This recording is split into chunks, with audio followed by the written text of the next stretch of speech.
Samarqandda bir choyxonada chollar bilan suhbatlashgan edim. O'shalar agar Amir Temurning qabri ochilsa, urush boshlanadi degan eslatmalarni keltirgansiz.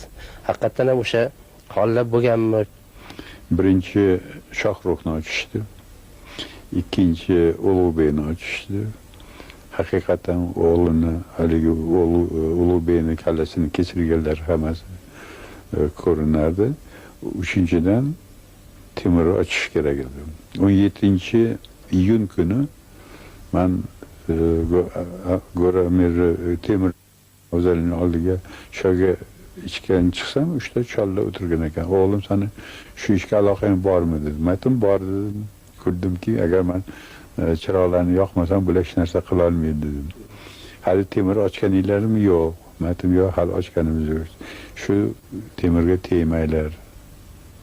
Agar Temurga tegsalar, urush boshlanadi. Aytdim, bu qayerda yozilgan desa, men bu kitobda. Aytdim, bering o'qitsam, siz o'qishni bilasizmi dedi. Bilaman dedim.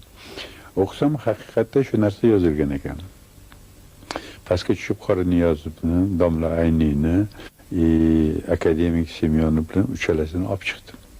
Ular o'qib ko'rishdi, domla Ayniy jahli tez odam edi, ular hassasi bilan ularni haydab yubordi.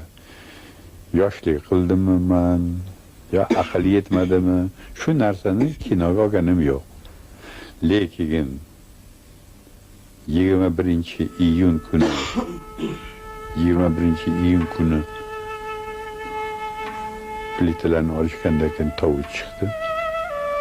Tovush chiqqandan keyin Gerasim tushib, bobomizni sherifini oldi.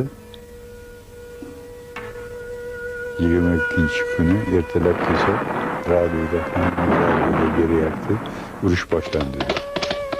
Shundan keyin bir kun haligi unaqalarni qilindi-yu, keyindan keyin 3 ta Sherifni, Gerasimni olib, hammamiz Toshkentga qaytib keldik. Malika o'sha kitob qanaqa nomda ekanligini eslamaysiz? Yo'q, kitobni ham eslolmayman, lekin chollar haqiqatda bir 75-80 atrofidagi chollar, uchalasi ham chiroyli chol edi.